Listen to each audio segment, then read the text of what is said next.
Brīdinām, ka ierakstā var dzirdēt pa kādam lamu vārdam, neviens joks netiek paskaidrots, un katrs izskanējušais vārds ir runātāja personīgais viedoklis. Brīvu cilvēku brīvas sarunas nevarētu skanēt bez klausītāju palīdzības. Ja arī tu gribi atbalstīt mūsu nodarbošanos, seko norādēm sērijas aprakstā un piestiķē raidījuma draugu kolektei.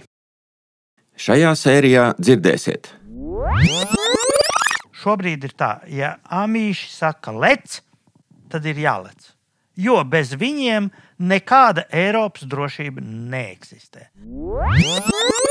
Ja runa ir par kaut kādiem 300, 400, 500 metriem, viņi to pretinieku okupantu aizsniegt nevar. Ja jūs varat sagādāt kaut ko tādu, un ir īpaši kaut ko tādu, kas ļautu medīt šos nezvērus arī naktīs, tad mēs būtu bezgalīgi pateicīgi. Deputāts Elksniņš pēc izglītības jurists, kā tik ne advokāts arī pēc profesijas, kas nozīmē tulkoja, nav muļķis, nav kaut kāds sabiedrisko attiecību speciālists no turības. Viņš sarēķināja, reku šitie ir uzvarētāji.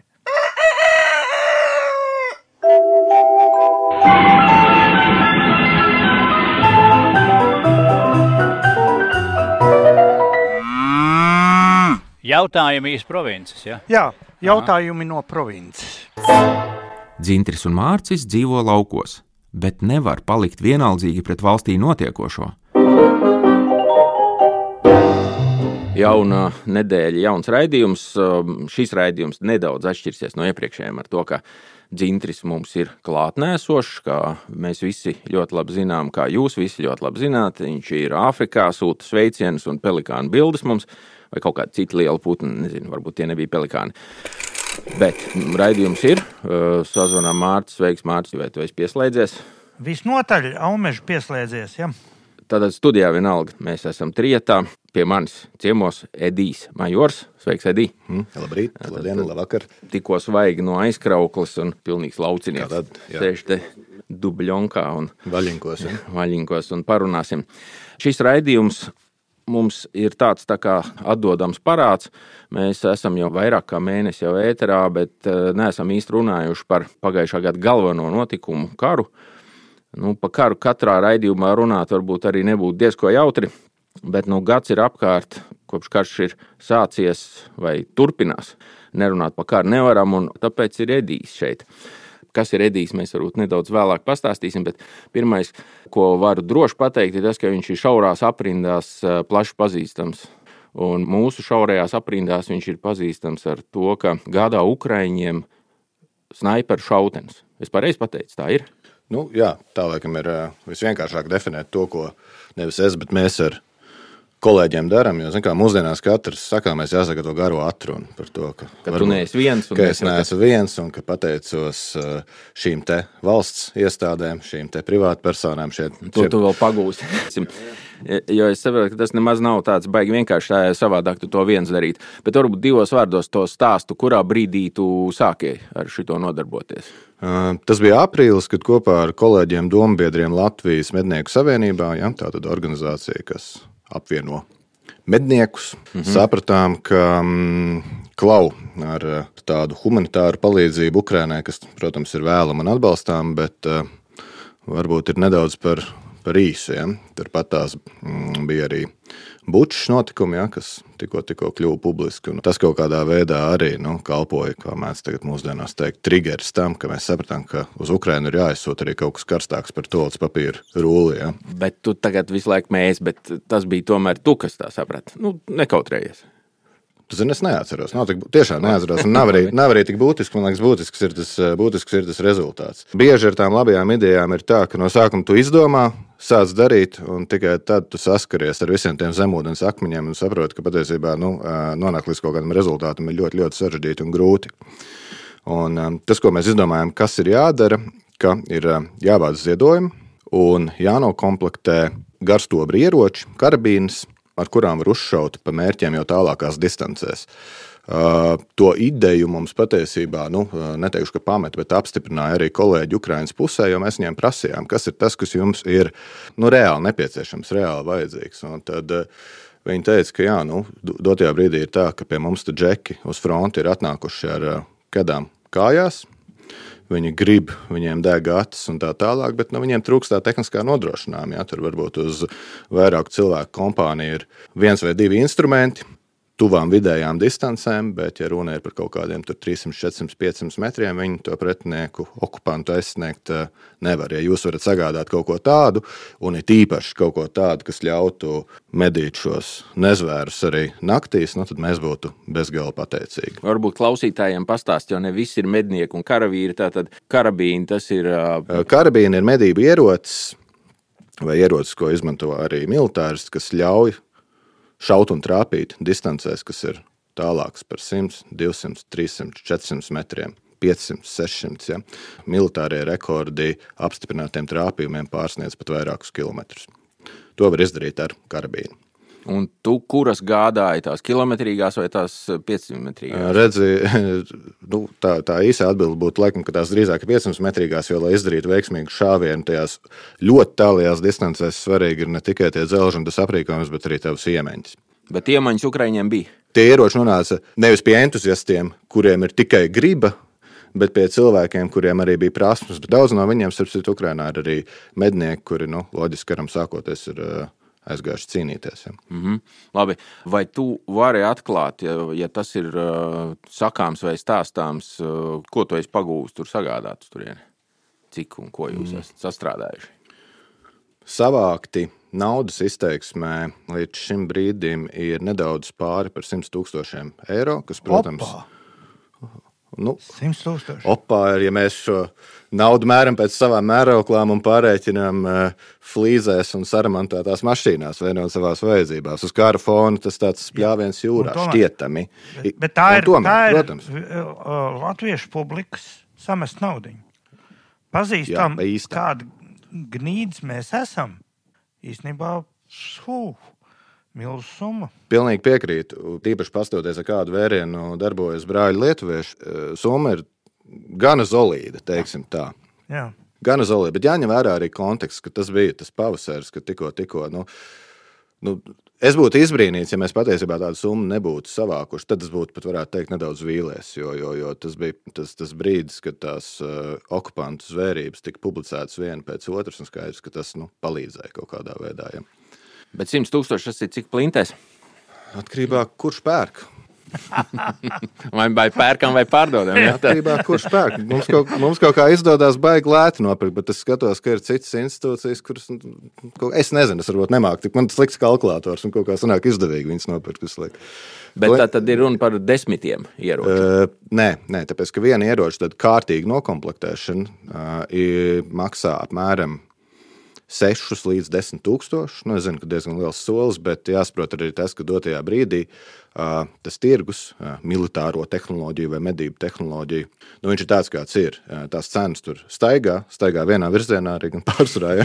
Staigā uz augšu, un viss kļūst dārgāks, un kas ir pats svarīgākais, arī grūtāk pieejams. Bija brīžiem tā, ka mums ir līdzekļi, bet nav tehniski, ko nopirkt. Vienkārši, šajā reģionā nav. Plaukti ir tukši, ja? Un visas tās ražotnes, liela daļa ar viņām cīnījās vēl ar Covid laika, atceraties, bija šī tāda problēma. Ja, bija tas Covid. Bija kaut kas tāds, atceramies. Ar Covid laika radītajiem pudeles kakliem, kad trūka izēvielu, tur cilvēki slimo, un fabrikas ir ciet, kapacitātes ir kritušās, jaudas kritušās, un tad nācis vēl ir karš klāt tam visam, un līdz ar to, bija reize, kad mums bija grūti atrast, ko jēdzīgi vispār nopirkt. Bet no kā jūs pirkāt? Tas ir kaut kā tā kā savāc naudu niet veikalā? Vai tad... Jā, jau patiesībā mēs nesen arī ar kolēģiem tieši par to runājām, ka cik interesanti ir tas, ka mēs jau tādu, nepilnu gadu atpakaļ ar naga galu atkasījām nelielu laukumiņu tai problēmai, ar ko tagad saskarās principā visa Eiropa. Gan, ja mēs runājam par tanku un lielo dzelžu piegādājumu Ukrainai, ka, proti, ka tas, ka tev ir nauda vai tas, ka tu kaut ko var nopirkt šajā valstī, nenozīmē, ka to var aizsūtīt uz turieni. Īpaši ņemot vērā, ka Ukraina nav Eiropas Savienībā. Ja? Ir nepieciešams visas tās, tā dēvētās reeksporta atļaujas no valsts, kurā šis ierocis ir ražots, no tās valsts valdības, jo tie militārie kompleksi, patiesībā viņi ļoti saistīti ar konkrētās valsts valdību. Ja? Un kamēr viņi to šo atļauju nav iedevuši, tu ne ieroci, ne, piemēram, munīciju uz Ukrainu reeksportēt nevari. Tavā gadījumā, kas tā bija pa valsti? Mūsu gadījumā mēs uzrunājām pilnīgi visus. Tas arī bija tāds neliels pārsteigums, jo tajā brīdī, kad tu lasi ziņu virsrakstus, kur Somija izsaka 100% solidaritāti Ukrainai. Vācija saka, ka viņu Ukrainas cīņas spars iedvesmo. Amerikāņi saka, ka Ukraina atbalstīs visos veidos, un tad uzrunā šo valstu ieroču ražotājus ar kaut kādu, būsim atklāti tajā brīdī, piemēram, pilnīgi triviālu 10 ieroču pirkumu. Kas tas ir? Vai ne? Tas nav Abrams tanks, pat neviens pats. Un tu saņem atteikumu, jo tu saproti, ka tā patiesā, tā brīža, ārpolitika ir tāda, ka vārdos Ukrainu atbalstam, humanitāri atbalstam, visā citādi atbalstam, bet varbūt ieročus vēl nesūtam. Bet beigās tie, kas piekrita, bija Čehi. Čehi ražo patiesībā ļoti solīdas plintas, gan medniekiem, gan militārajiem kompleksam, gan drošības dienestam. Viņi atbildēja burtiski dažu dienu laikā un pateica, viss ir kārtībā, mēs ļaujam šīs karabīnas reeksportēt un arī pēc tam sūtot munīciju šiem ieročiem arī mēs dabījām atļauju tieši konkrēti no Čehiem. Diez vai kāds bija Latvijā iepriekš to darījis? Jā, mēs klubdam, krizdam pa nātrēm sitoties, vienkārši saskārāmies ar visiem tiem izaicinājumiem un problēmām pirmo reizi savā mūžā. Nebija neviena, kam paprasīt, kāds pareizi jādara, jo tu precīzi nodefinēji. Precedentu nebija līdz šim, vai ne? Pa ceļiem domājām, kā to visu risināt. Bez tā, ka naudas ir tik, cik ir, un nopirkt var tik, cik var, kas ir nākamās problēmas tajā visā? Nākamā, pat ne problēma, tas laikam ir dabiski, un ar to ir jārēķinās, ka tajā brīdī, kad procesā neizbēgam tiek iesaistīts valsts aparāts, ja, un tās šajā gadījumā ir vesels 3 ministrijas, aizsardzība, iekšlietas, ārlietas, tas viss kļūst smagnējs. Nevis tāpēc, ka tur cilvēki ir Kremļa aģenti un slikti un tā tālāk, bet es brīnītos, ja būtu citādāk. Ja? Kaut kāds gadījums, kaut kāda iniciatīva, 3 iesaistītas ministrijas un viss notiek nenormāli dinamiski un raiti. Es būtu pārsteigts, es sev knieptu un teiktu, ka man ir jāpamostās, jo tas noteikti nenotiek pa īstam. Bet tavā gadījumā, kopš tu sāki to nodarboties un pirmā aizgāja uz Ukrainu, cik pagāja laiks? Tu tiki galā? Kamēr mēs visu uzlikām uz sliedēm, es teiktu, ka pagāja sev 5 mēneši. Ilgs laiks. Bet pēc tam, kā saka, mums jau skola bija rokā, un mēs tagad esam sapratuši, kā to var izdarīt super ātri un efektīvi. Mēs paši par to ļoti patiesībā pārdzīvojām. Vienmēr cilvēki, kur nāk tomēr visi no privātā sektora vidas, ja, kad mums ir kaut kāda izaicinājuma problēma, kā tu esi pieredzis to risināt ātri, dinamiski, tagad piezvanīt, sarunāt, sakārtot. Mēs paši, protams, pārdzīvojām, ka tas process bija šķietami lēns, bet tad tiekoties ar ukraiņiem, viņi teica, ka viss ir kārtībā, visi čakarējās, visi netiek ar to galā, visiem tas ir ilgi, un kas varbūt nedaudz silda sirdi, kad tas ukraiņu pārstāvis pateica, un jūs to izdarījāt ātrāk nekā jūsu aizsardzības ministrija. Labi, bet šobrīd ir kāda situācija? Es saprotu, ka ir gads pagājis un cilvēkiem pacēlums ir noplecis un droši vien arī ziedojumi apsīkuši. Un kā šobrīd ar to ir? Naudas ir tik maz, cik maz nekad nav bijis. Jā, protams, kad ziedojumi ir kļuvis mazāk, un man arī tas, laikam, tas latviešu mazisms, ja, kāds pikantāks nācijas pārstāvs, varbūt neaizdomātos, bet man ir arī savā ziņā kauns vai nērti no sabiedrības prasīt vēl. Mēs par šo esam runājuši, arī ir viens cits iniciatīvas pārstāvī Twitter konvoju Reini. Es viņam patiesībā prasīju, bet mums vajag tādu kā padomu, kur tu atrod to enerģiju, visu laiku to akciju pacelt, tā kā no jauna aktualizēt kaut kādā jaunā līmenī. Tā viņš arī ar tādu dziļu nopūtu teica, ka neatrod. Visu laiku ir grūti, jo liekas, ka cilvēki tie, kuri vismaz ir labsirdīgi un labdabīgi pēc būtības, viņi ir devuši jau tik daudz, ka prasīt viņiem dot vēl ir gluži vienkārši nepiedienīgi. Bet tu pieminēji tos lietuviešus. Ja tu būtu Lietuvā šito darīt, tu būtu vairāk savācis? Mēs būtu vairāk savākuši tad, ja mēs būtu gājuši uzbrukumā, ja, lietojot tādu karavīgu terminu, bagātajai Rietumē Eiropai un prasījuši atbalstu viņiem. Tāpēc, ka vidējais latvietītis vai latvietīti, kur ļoti grib palīdzēt, tur var ļoti vienkārši apstīties, ja tur ziedojums skaits un kopsumma, kā nav sarežģīts aprēķins. Viņi var noziedot, un tas nav pārmetums, tā ir vienkārši faktu konstatācija, 15, 20, 30 eiro, ja, lai pašiem nesāpētu. Es domāju, ka Otto Šmits Vācijā var noziedot 5000 acis nepamirkšķinot, vai ne? Un ja mēs ar to akciju būtu izgājuši ārpus Latvijas robežām, un tāds plāns bija, bet no dažādu iemeslu dēļ mums neizdevās to izdarīt, tad es domāju, ka tā summa varētu būt par 1, varbūt 0 arī bagātāku. Un tas pats lietuviešu case to pierāda, jo Lietuviešu Bayraktar case? Bayraktar case, un tur ir arī organizācijas, kuras patiesībā operē jau no Ukrainas kara, tā kā, saksim to par pirmo posmu, kopš 14. gada, ja? Un viņas apgroza vai savāc miljonus, 10 miljonu katru gadu, bet viņi operē visā Eiropā. Un arī runājot ar cilvēkiem no Lietuvas, kas tajās organizācijās darbojas, viņi arī par to Bayraktaru teica, ka tas jau patiesībā ir ne tikai lietuviešu nopelns, tā ir ne tikai lietuviešu nauda, bet viņi ļoti aktīvi strādāja Rietumē Eiropā un Skandināvijā, kas izskaidro to, kādā veidā viņi varēja, ja nemaldos 4 dienās, ja, to milzīgo summu savākt. Vienkārši lietuvieši ir ļoti labi savu amatu pratēji, un tur viņiem cepuri nos, ka pēc tam viņi to uzdeva uzdeva par savas valsts viennozīmīgu sasniegumu. Ja. Mums, atceries, Māris, bija versija, ka tā ir atšķirības starp lietuviešu un latviešu uzņēmējiem, bet acīm redzot, tur arī atšķirības starp lietuviešu un latviešu organizētājiem tās naudas vākšanas ar kaut kādu, vai ne? Tā varētu būt, bet pats par sevi tā ideja, ka kaunināt eiropiešus un ņemt no viņiem naudu ir pareiza. Un lietuvieši kopumā ir mazāk kautrīgi uz to. Kas attiecas uz mūsu pašu spēju šeit iedot un te vēl arī pieminēto nogurumu.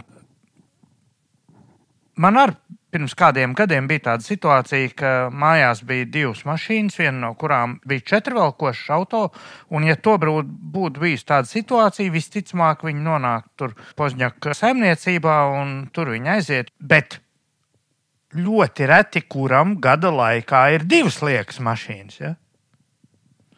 Un ļoti reti, kuram ir spēja atraut no savas ērtās dzīves, tur to 50 vai 100 vai ko, ir vairāk kā viens emocionāls uzplaiksnījums, kurā tu spēj atraut no sevis un iesviest. Un mēs esam, manuprāt, nonākuši pie svarīgākās tēmas, gaidot šo te gada atceri, proti pie noguruma.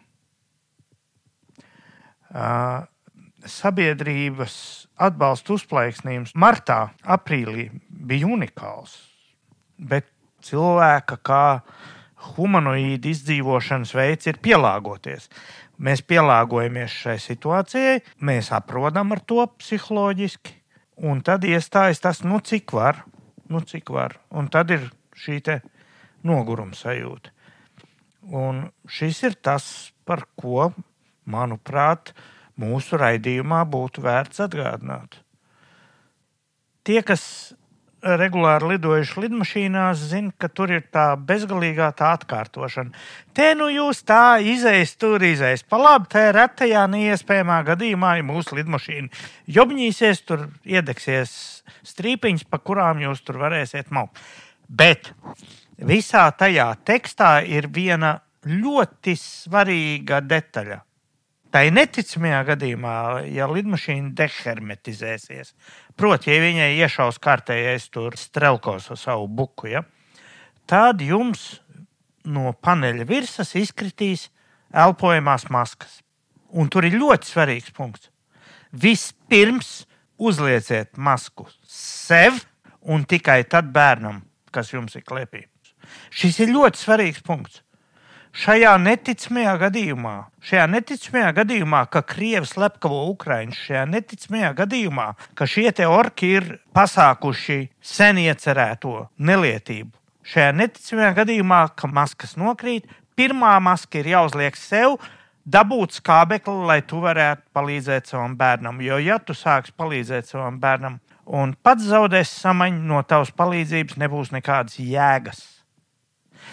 Ja mēs gribam saglabāt iespēju palīdzēt Ukrainai, kas pēc būtības nozīmē palīdzēt sev, Ukraiņi tur mirst par mums. Tad mums ir jāmāk saglabāt savu rīcības spēju ar katru iespējamu metodu. Nogurums, jā, viņš ir kāpjot kalnē nogurums, rakstot bezjēdzīgas memo saviem klientiem, kur nevienu jūs papīru nelas un katreiz diņģējas par to, vai tiešām tas rēķins ir jāmaksā. Jā, memo jāraksta, par rēķinu jādiņģējas, nauda jādabū, lai varētu palīdzēt Ukrainai. Tādā secībā. Vai tev ir gadījies saskarties ar citu situāciju, kad ir tāds tā kā pārmetums, ka nevajag eskalēt, ka tu vispār sūti nāves ieročus un tur kaut ko tur nošauji un ka tu viņus tur kaitini, un ja tu šauji, tad tev šaus pretī un tas nekad nebeigsies un tā visādi. Kā tu tiec ar šito galā pats? Man nav bijis tāda gadījuma, nē. Neviens nav teicis? Neviens pats, nē. Pats to ar tā neizdomājis? nemitīgi. Domāju tikai nedaudz citādā, kā eskalēt vairāk. Nu, nē, bet ja nopietni tiešām. Man laikam ir paveicies ar tiem līdzcilvēkiem un apkārtējiem, ka šādu individu manā burbulī vai lokā nav. Bet it sevišķi pēdējo nedēļu laikā cilvēki, kur skatās visādus Krievu vai Ukraiņu internetus, ir pamanījuši, ka šobrīd tur ļoti aktīvi notiek tādas tā kā pretkorupcijas kampaņas. Jā. Tas, ko mēs arī raidījumā esam pieminējuši, ka tas visiem zināms, un tur to nevar noliegt, ka Ukraina bija un droši vien arī šobrīd skaitās ļoti korumpēta valsts. Un tagad tu sūti uz turieni ieročus, vai tev ir kaut kādas pārdomas par to, vai tur nokļūst pareizās rokās? Nepareizās rokas būtu Krievarmijas rokas. Jo, ja runa par ieročiem, ja, tad, principā, jebkurš ierocis, kurš nonāk jebkuru Ukraiņu rokās, viņš ir sasniedzis savu it kā galamērķi. Tādā ziņā, ja. Un ierocis tomēr ir, sauksim to par tādu stingrās uzskaitas preci, kura tik viegli neceļos aiziet, lai neteikt rupjo krievu vārdu, ja, kuru tik viegli ievilkt nāsīs nevar. Tur tomēr pretējā pusē ir drošības dienesti un paraksti un tā tālāk. Cits stāsts, jā, ir gadījumos, ka tiek sūtīt tiešām kaut kāda humānā palīdzība, kur tu vienkārši saliec mantus uz paletēm, ieliec busā, uzsit busam pa durvīm un viņš aizbrauc. Un tu vienkārši tev atliek vienīgi cerēt, ka viņš nonācis pie tiem, kuriem vajag visvairāk. Nevis melnajā tirgu vai kaut kur citur. Bet vai tā vispār ir tēma apspriešanai? Jā, redz kādi tie Ukraiņi. Ko mēs tur glābjam? Viņi taču tur korumpētu apsties. Tur ministrus gan ir apcietina, liek cietumā. Valns ar ārā. Kas tā pa valsts? Klausies pašā tajā, ne kara sākumā, bet tajā iepriekšā pieminētajā martā, aprīlī, kad mēs visi bijām ļoti izteikti uz viena viļņa un sapratām, ka kaut kas ir jādara. Es esmu runājis ar vairākiem medību veikaliem, kas cita starpā tirgo arī šīs te nakts redzamības iekārtas, ar kuras palīdzību tu naktī ne tikai redzi, bet var arī pa mērķi uzšaut, vai ne? Un skaidrs, ka Ukraiņiem šito mantu ļoti, ļoti trūkst, jo šobrīd kara darbība ir tāda, ka ja tu spēj operēt naktī, tā ir baigā priekšrocība. Un viņi, pretinieks, okupanti to nevienmēr var. Un tad runāju ar šo veikalu saimniekiem un viņi saka, jā, bija viens brīdis, ka pie mums varēja ienākt jebkurš ar 2, 3, 5, 10, 20 tūkstošiem rokā un pateikt, klau, mēs te savācām naudu un gribam nopirkt tur 5 nakts redzamības iekārtas, lai aizsūtītu uz Ukrainu cīnītājiem. Vai var iedot kādu atlaidi? Mērķis cēls un tev noteikti ir iepirkuma cena, kur atšķirās no plaukta cenas, kaut kur var panākt pretī. Un tie veikali arī, esot tādi paši cilvēki kā mēs un sakojot līdz tiem notikumiem un tiem zvērībām, teica, jā, protams, ņem tevi par pašizmaksu, ja mēs paliekam pa nulē, ņem un sūti prom. Šeku reku paiet laika sprīdis un daudz tādas preces sāk parādīties. SSā tepat Latvijā tiek tirgotas tālāk. Ko es gribu pateikt? Ja tik ļoti gribās meklēt to korupciju, tad atliek pašiem sevi arī pastīties. Nav obligāti jāstāsta tiem Ukraiņiem, un tam nekādā veidā nevajadzētu ietekmēt mūsu vēlmi viņiem palīdzēt. Tas ir svarīgs punkts. Skandāls ar korupciju Ukrainas armijas iepirkumos ir rezultējies milzu pārbīdēs. Es šajā punktā gribētu atgādināt, ka relatīvi nesen atmaskojošie televīzijas raidījumi mums stāstīja par brīnumainu notikumu, ka Amerikas dotie šķiet, ka tie tieši bija tie paši, par ko Edijs runāja, kaut kāda nakts redzēšanas instrumenti, vēl kaut kas, kaut kā gāja uz noliktavu un neaizgāja. Tur ir inventarizācijas problēmas. Un tad tur inventarizēja, kamēr dainventarizēja, kaut kur noklīduši bija. Rezultātā atrada noklīdinātājus, un tur pat iespējams ir kaut kāda krimināla lieta, kas nav tik svarīga. Svarīgi ir tas, ka persona, armijas virsnieks, kurš bija atbildīgs, es nesaku vainīgs, paturēsim atšķirību prātā. Vainīgi bija tie, kas nozaga, bet tas, kurš bija atbildīgs par uzraudzību, par inventarizāciju un tā tālāk, dabūja tieši kādu pazeminājumu, da nekādu, viņš dabūja paaugstinājumu. Dārgie draugi, šitā nevarēs. Ja pat Ukraiņi un Ukraina bija un lielā mērā turpinās būt sistēmiski korumpēta sabiedrība, šitā nevarēs vairs. Pat ja līdz šim vēl kaut kā varēja, tad turpmāk nevarēs. Tas, ko mēs mūsu raidījumā stingri atgādinām, karš sāsina visu. Tā izskaitā šo attieksmi. No šīs Ukrainas pieredzes nav jēga taisīt 97 secinājumus. Tāpat neviens neatcerēsies. Es iesaku 3, ko var atcerēties, ļoti vienkāršs secinājums. Pirmais no tiem ir jāmāk, jāgrib un jāvar aizstāvēt sevi. Viss tas Ukrainas blitzkrīgs, Krievi iecerētais, uzdūrās pirmām kārtām uz to, ka Ukraiņi bija gatavi sevi aizstāvēt. Ja tu negribēsi sevi aizstāvēt, neviena palīdzība, nevieni tanku vai karabīņu piegādes nekas tev neglābs. Un to nebūs pats galvenais. Ir jāgrib un jāvar sevi aizstāvēt. Tas ir ārprātīgi svarīgs. Un otrais punkts. Bez sabiedrotajiem mēs nevarēsim. No tā izriet korupcijas apkarošana un separātisma apkarošana. Tātad Ukrainā Janukovičs tā saucamās, kā viņi to partiju sauc, reģionu partijas aktivitātes, kas Donbasā izveidoja tur pie pašvaldībām visādas tur komisijas komitejas, un tas viss notika uz Juščenko bija tur demokrāts, oranžā revolūcija un tā tālāk. Viņam bija jāslēdz politiska vienošanās ar Timošenko, kas bija milzīgs kompromiss, un tas viss kopumā nodrošināja milzīgu mērogu korupciju. Līdz ar to separātisms uz centrālās varas korupcijas fona izveidoja drošu pamatu, kā 14. gadā sākās Krievijas agresija Ukrainā. Un ņemot vērā mūsu nepieciešamību pašiem prasa sevi aizstāvēt, apkarot korupciju un apkarot separātismu, nāk daži pavisam primitīvi secinājumi. Pirmais, katra iniciatīva, kas ir virzīta uz mūsu spējas mazināšanu, sevi aizsargāt, ir jāapcērt saknē. Uzreiz. Tas pats attiecas uz sistēmisku korupciju, un tas pats attiecas uz separātismu. Diemžēl arī attiecībā uz visu to diskusiju par latgaļu valodu, kas ir drusku cita tēma varbūt, bet valoda vienmēr ir bijusi suverenitātes instruments. Šobrīd mēs nevaram to atļauties, jo ir karš. Tas, ko mēs nemitamies šeit atgādināt, karš novelk nav tik vienkārši, vajag pastīties no dažādām pusēm. Nē, ir jāskatās tikai no vienas puses. Uz mūsu austrumu robežām ir agresīvs, nežēlīgs, necilvēcīgs agresors. Un līdz ar to attiecībā uz korupciju un attiecībā uz sabiedrotajiem šeit ir viens svarīgs punkts, ko es gribētu piefiksēt mūsu klausītājiem. Šobrīd ir tā, ja amīši saka lec, tad ir jālec.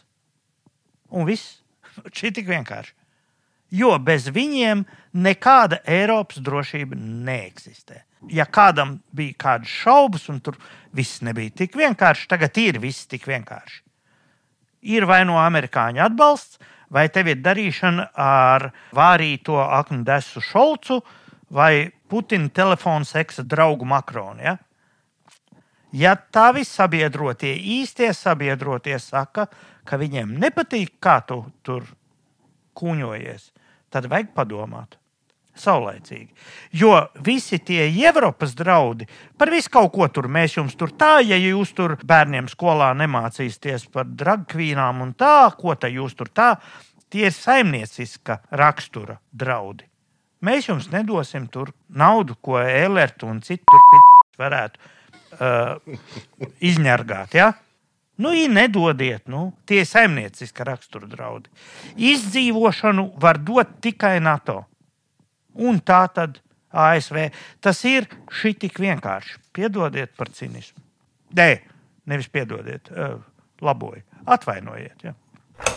Mēs gaidām arī tavu zvanu. Ja ir kas sakāms, zvani mums, sūti balss ziņu, raksti WhatsApp vai SMS 234 77 667. Mārcis pieminēja tas spējas aizstāvēties, un varbūt kāds palaid garām, bet viss tas stāsts par ieročiem, viņš ir pavisam cieši saistīts ar medniekiem un mednieku būšanu. Vai tu vari pakomentēt no šī viedokļa par to, kas tad īsti ir mednieki, un vai tā tēma par to, ka mednieki ir kaut kāds drošības, resurss vai kaut kas tam līdzīgs, vai tām runām ir kaut kāds pamats, un ko tie mednieki vispār, ko mēs no viņiem varam sagaidīt, vai ko viņi dara šobrīd? Zini, te mans viedoklis mainās reizē ar manu garstāvokli. Ja? Kad man ir labs garstāvoklis, tad es uzskatu tā, un kad man viņš ir slikts, tad man liekas pilnīgi citādāk. Bet tas, ka mednieki ir resurss, parunāsim skaitļos. Mednieku rīcībā ir apmēram 55 pie 7,000 šaujamieroču. Paši mednieki, aktīvie, tie varētu būt 20,000 plus, tie ir valsts meždienas dati, respektīvi tie ir tie, kuri katru gadu izņem, nopērk sezonas kartes. Šeit klausītājiem salīdzināšanai derētu skaitļi, cik ir Latvijas bruņoto spēku skaitliskais sastāvs un cik ir zemesardzes skaitliskais sastāvs. Precīzi. Skaiti, kā grib, laikam sanāk mazāk par šo te mednieku skaitu. Viņi tur pārklājās. Jā, skaidrs, ka ir arī pārklājās, ja, ka tai pašā zemesardzē, tur ir kā biezs mednieku. Ja, bet tā vai savādāk tas mednieku skaits un ieroču daudzums, kas ir viņiem, tas ir kaut kas tāds, ar ko nevar nerēķināties. Jautājums, vai to kāds rēķinās un kas tur vispār notiek. Tie skaitļi ir salīdzināmi pēc kārtas. Vienosimies, ja? Jā. Tie skaitļi ir salīdzināmi, bet tas, ko es mēģinu pateikt, ka tik mīļā, dārgā, bet tomēr mazā valstī, viņi ir jāņem vērā. Jā. Tas arī ir viss, ko man gribās pateikt, jo tie nav 100 un tie nav 2000, bet tas cipars pietiekami izpildīgs. Šeit klausītājiem tai līdzsvar saprašanai saprast, ka Rīgas studijā šobrīd sēž 2 mednieki, ja? Un Baldonas pagastā sēž tāds cilvēks, kas 10. klasē mācīdamies izšaust 3 šāviņus no Kalašņikova savā dzīvē vispār. Krievijā tu būtu mobilizēts. Jā. Tu būtu jau skaitītos labi apmācīts. Jā, labi apmācīts, jā. Tu māki ne tikai rakt un skriet, bet arī 3 reizes izšaust. Jā, es māku, bet nerādu savus prasmes, jā. Frontē taisnosies. Tātad, tikai uz priekšu. Un es šeit gribēju piefiksēt, kā nemednieks un kā baltbiļetnieks, ka jūs arī tie, kuri ir pret medībām, pret dzīvnieku slepkavošanu, pret vispār gaļas ēšanu un pret malkas dedzināšanu, jo malkai sāp, un tomātus nedrīkst mizot, jo viņi kliedz un tā visādi. Neatkarīgi no tā, dabā eksistē Latvijas valsts. Latvijas valstī eksistē legāli mednieki, kuru kopējais ieroču un apņēmības apjoms ir salīdzināms ar Latvijas Republikas zemesardzi plus mīnus. Tas ir objektīvs faktors vienkārši. Patīk vai nepatīk? Jūs mizojat tomātus vai nemizojat? Ja? Labi, Edī, un kur mēs varam ieskaitīt, cik aktīvā rezervē vai resursā mēs varam mednieks ieskaitīt, tavuprāt? Tā pašam arī ir kļūda, ja es vienmēr, man ir tāda tendence būt arī tā sliktā teikuma teicējiem parasti, bet tā arī ir kļūda visus medniekus uztvert kā kaut kādu amorfu masu, kas ir identiski. Katram mājās ir Latvijas karogs baltā mastā un morāls kompass viennozīmīgi vērsts uz rietumiem. Ja? Tā nav, un katrs pats, lai saprot, ko es ar šo mēģinu pateikt. Mēs jau iepriekš par separātismu bišķīt parunājām, vai ne? Bet tas ir patiesībā pilnīgi cits temats, un ne mūsu, bet gan iekšējo drošības dienestu pārziņā. Ja?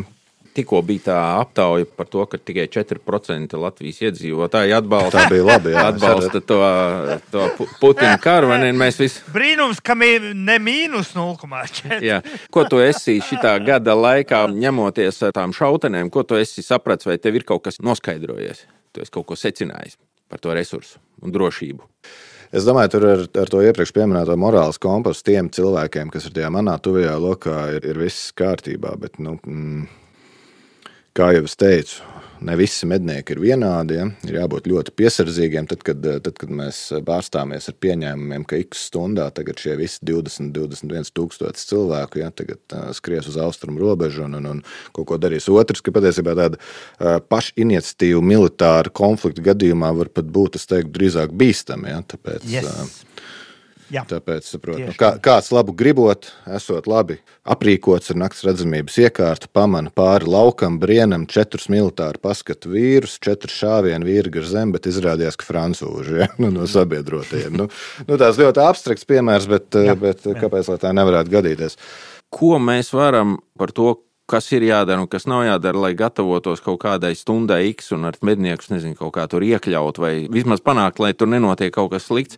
Kas tavuprāt ir tas, kas ir jāizdara? Ir arī veikti jau konkrēti pasākumi un priekšdarbi. Ir, pieņemsim, notikums, kas saucās Vienoti valstī, arī organizē Latvijas mednieku savienība kopā ar NBS un partneriem, attiecīgi tur aizsardzības ministrija. Un tā tālāk pasākums notiek jau 5 vai 6 gadus.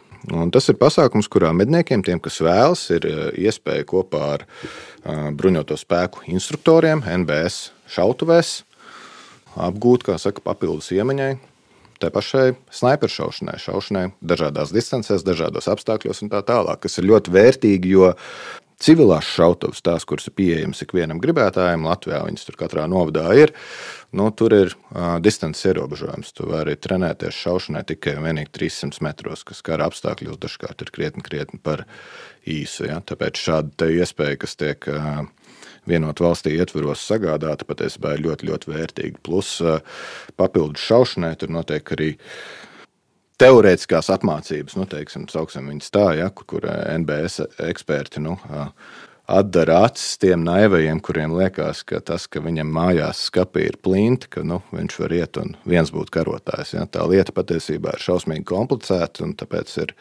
forši, ka ir šāda iespēja uzzināt, kā tas viss patiesībā notiek. Bet otra lieta, ko es gribēju atgādināt un ko mēs arī esam ar tevi pārsprieduši, ir šis te jautājums par datu drošību, ja, kas bija Ukrainas gadījums, ja, un Ukrainas pieredze, ko mums māca attiecībā uz medniekiem.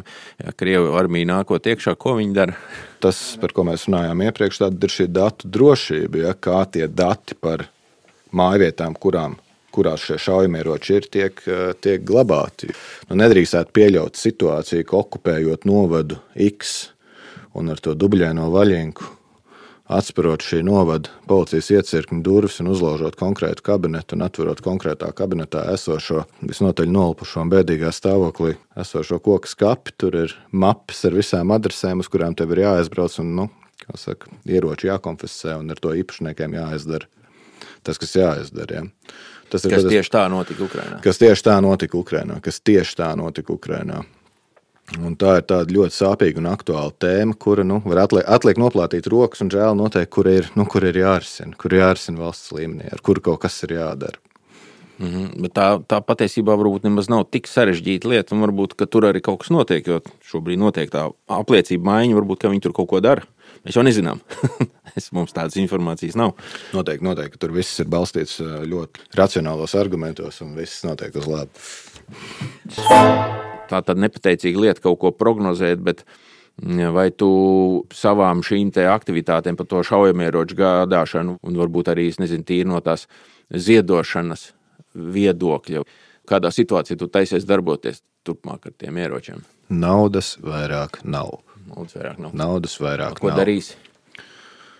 Prasīs vāciešiem? Prasīs vāciešiem. Es domāju, ka katrai tai aktivitātei viņai, man liekas, lai arī ļoti laba reference ir tā lidmašīnas skābekļa maska, ja, jo primāri uzdevums pašam nesajūgt prātā, neizdegt un, neaiziet pa skuju vai citādāku taku.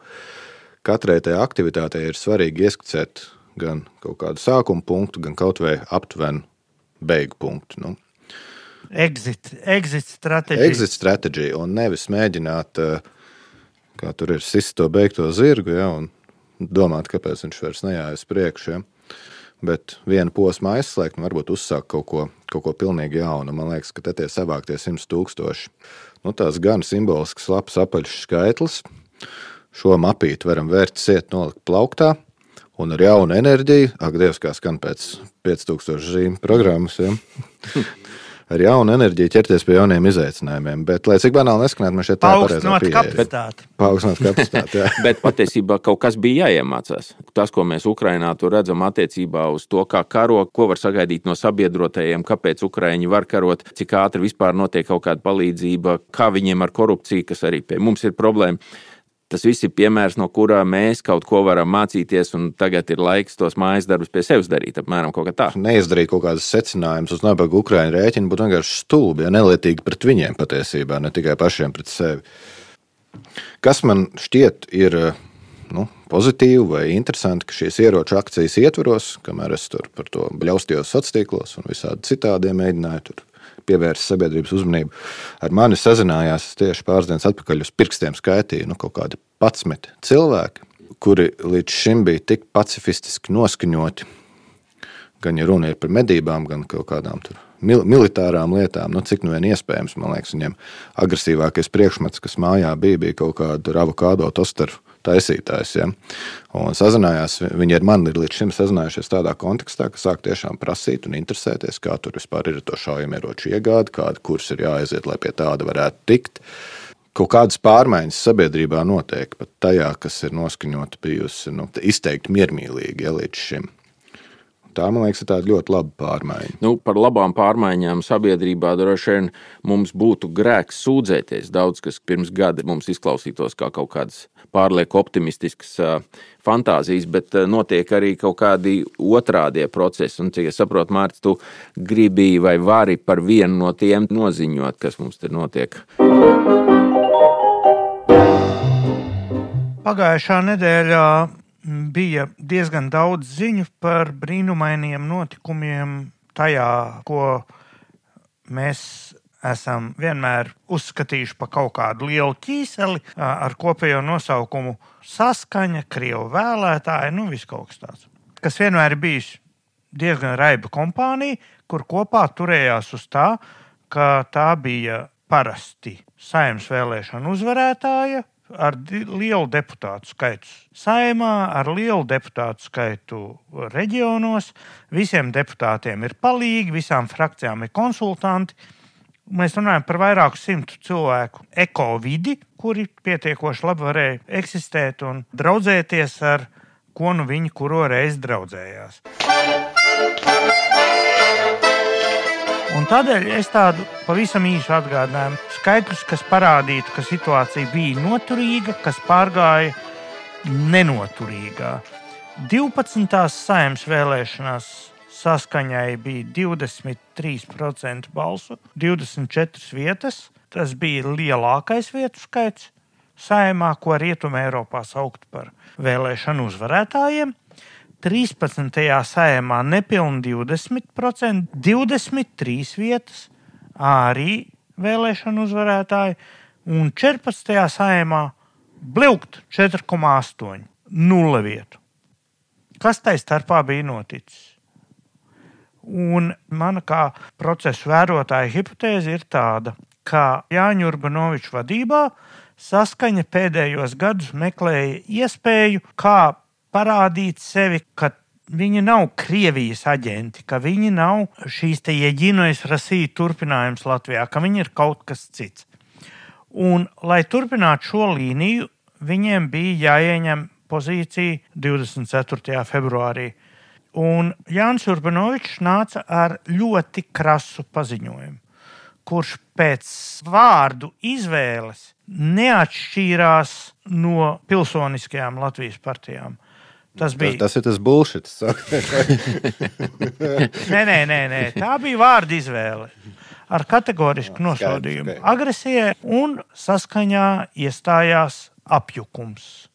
Jo tikai neliela daļa no līderiem un neliela daļa no viņu noturīgā šī te 20 un plus elektorāta bija gatava kaut ko tādu dzirdēt.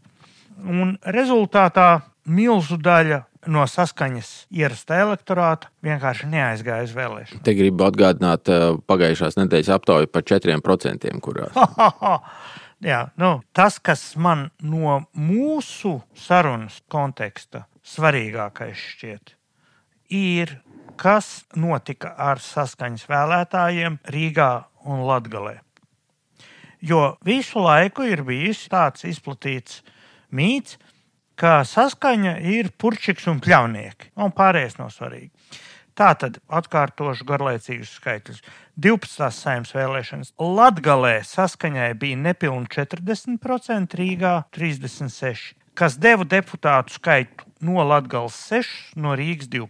13. Saeima 36% Latgalē, 30% Rīgā, 6 no Latgales, 11 no Rīgas. Tas ir, ņemot vērā ļoti mazo deputātu skaitu, ko dod Latgale, saskaņa bija totālais Latgales uzvarētājs, totālais, pār pa pusi. Ja? 14. Saeimā attiecīgi Latgalē 11,5%, Rīgā 6,6%. Proti Latgalē kritums 3-kārtīgs uz 3. daļu, Rīgā kritums 6-kārtīgs. Un salīdzināšanai stabilitāte, deputātu skaits kopā 11, Latgalē 4 vietas, Rīgā 5 vietas. Un tajā brīdī deputāts Elksniņš, pēc izglītības jurists, kā tik ne advokāts arī pēc profesijas, kas nozīmē tulkoja, nav muļķis, nav kaut kāds sabiedrisko attiecību speciālists no turības. Viņš sarēķināja, reku šitie ir uzvarētāji.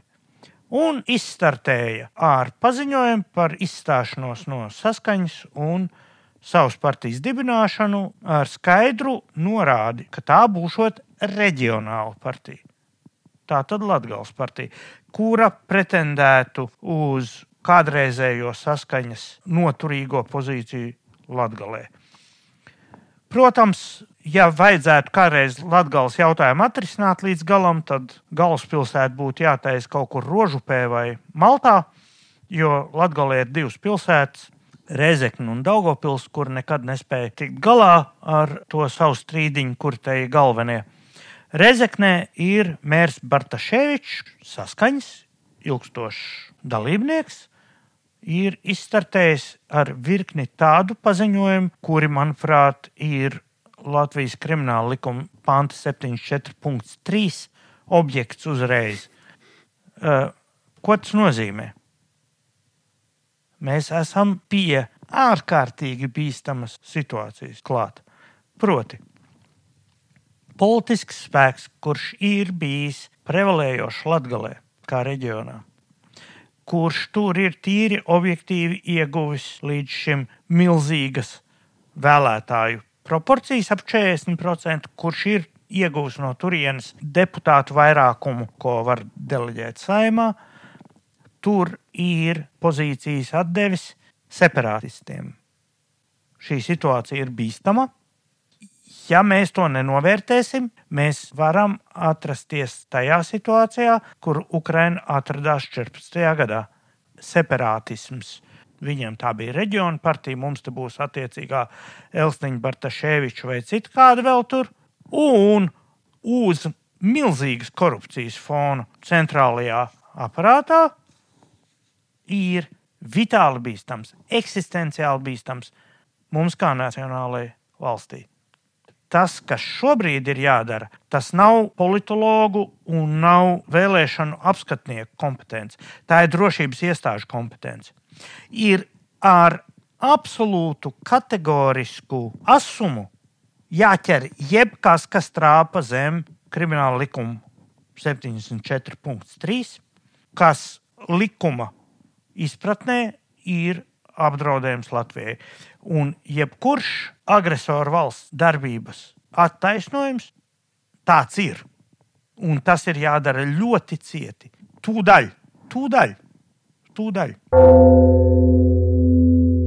Cik bieži ir tā sajūta, ka tam, kas notika un notiek Ukrainā, ļoti liels iespējas ārkārtīgi līdzīgā veidā notikt arī šeit, vai tā sajūta tev arī ir tāda? Nē, tāpēc, ka ja tas, kas notika Ukrainā, notika pie mums šeit un tagad, tad tehniski tas scenārijs šeit neatkārtosies, jo nav vajadzīgs gads, lai tiktu ar mums galā. Ja? Tas vienkārši būs daudz ātrāk. Ir ļoti viegli būt drosmīgam, esot drošībā. Ja? Un kamēr tu esi Twitterī un skaties amizantus video, kur kaut kāds tiešām slikti ekipēts, krievu zaldāts paklūp 3 reizes par lielu viņam iedotos gumijas zābakos, ja? Tad tu vari gūt bieži vien maldīgu priekšstatu un tādu, falšo drošības sajūtu patiesībā radīt par to, ka, tad, kad ja viņi nāks uz šejien, tad jau mēs tā kā 2 pirkstus viņus, vai ne? Man liekas, tas galvenais secinājums ir tāds, ka Ukraina pašā tajā 24. februārī un tajās kritiskajās patiesībā tur 2 nedēļās vai pat nedēļā, ja pēc tam bija norakstījusi visa pasauli. Es domāju, ka daudzi neticēja, ka viņi pilnīgi visi, resni tievi, veci, jauni, konservatīvie un transgenderi un kādi vēl nē, ja, spēs saliedēties, vienoties, ja, lai neizklausītos baigi epokāli, bet kaut kā turēties pretī tam nomācošiem spēkam. Un tas, laikam, ir tas galvenais secinājums, ka tikai un vienīgi no mums pašiem un no tām izšķirošajām pirmajām dienām, vai man bail teikt, ja ne stundām mūsu gadījumā, būs atkarīga pēc tam, tālākā tā notikumu gaita, kāda viņa būs, šobrīd man pašam personīgi liekas, ka klausīties ekspertos ir tas pats, kas lasīt horoskopus, jo tie eksperti viens pēc otra ir izgāzušies tā kā vecas sētas, ja? Kāda viņi būs līdz ar to, mēs nezinām. Bet tas, ka ir svarīgi spēt savākties, mobilizēties un nesalūst pirmajās minūtēs, tas pavisam noteikti ir skaidrs. Labi, tad uz šīs te optimistiskās notas šīs nedēļas raidījumu beidzam. Gaidām atpakaļ dzintri no Āfrikas ar trofejām. Sākām paldies Edijam pa klātbūtni un veiksmu panākums tālākajā, lai kas tas arī nebūtu. Tas būtu svarīgi saulaicīgi dzirdēt, kas ir tas, ko viņš darīs tālāk, jo šito arī nevajag atmest. Ir tā kaut kāds kustības daudzums iekustināts. Kaut kas, Bairaktars jau bija, varbūt tā atombumbai jāmetās ir tagad, viena varbūt noderēt. Alēšiem uz pusēm viena. Jā, es arī domāju, ka starp citu tā, pesimistiskās nopūtas par Vāciju un Franciju, lai gan pamatotas, bet jāatcerās arī, ka mums ir tomēr arī čehi, poļi, tie paši lietuvieši, kas patiesībā izstāsta diezgan perspektīvi. Ja vien iebrukums, okupācija nav vispārēji, jo tad viņiem nabagiem būs problēma pilnas rokas pašiem savā zemē. Jā, cerot uz to, ka tas vēl nebūs tik ātri un ka nāk... Tu gribēji teikt, Juri, gribēji teikt, nebūs tik drīz. Es nepiesienos vārdiem. Jā. Labi.